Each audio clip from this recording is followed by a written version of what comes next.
Some of the most commonly asked questions in divorce litigation concern college expenses for children. Quite frequently, people don't know how to handle this particular issue, and South Carolina does have a procedure in which either the custodial parent or the child can seek a contribution to college expenses.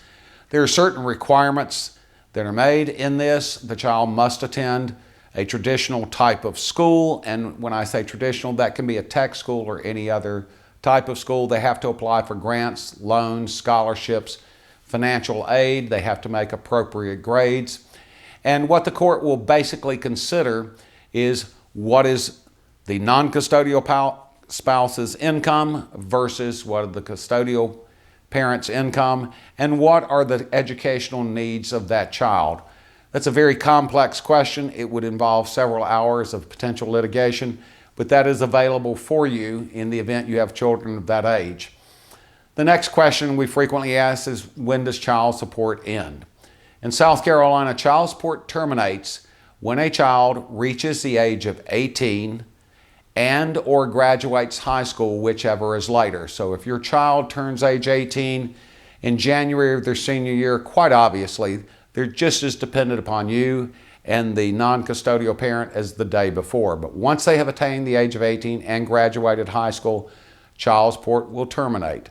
Child support can also terminate at an earlier stage in the event the child emancipates themselves. An example of that would be the child quit school, either got pregnant or got married, moved to another state and took on a full-time job. They can actually emancipate themselves prior to the age of 18.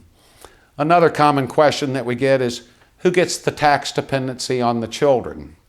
In South Carolina, the tax dependency normally will go to the custodial parent.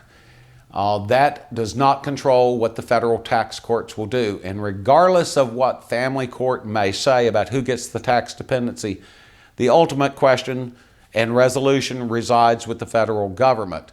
There are certain forms that your custodial parent can fill out allowing the non-custodial parent to take the tax dependency, which may be of substantially more benefit to the non-custodial parent.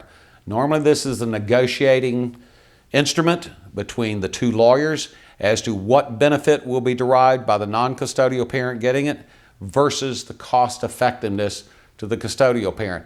These are things you need to consider.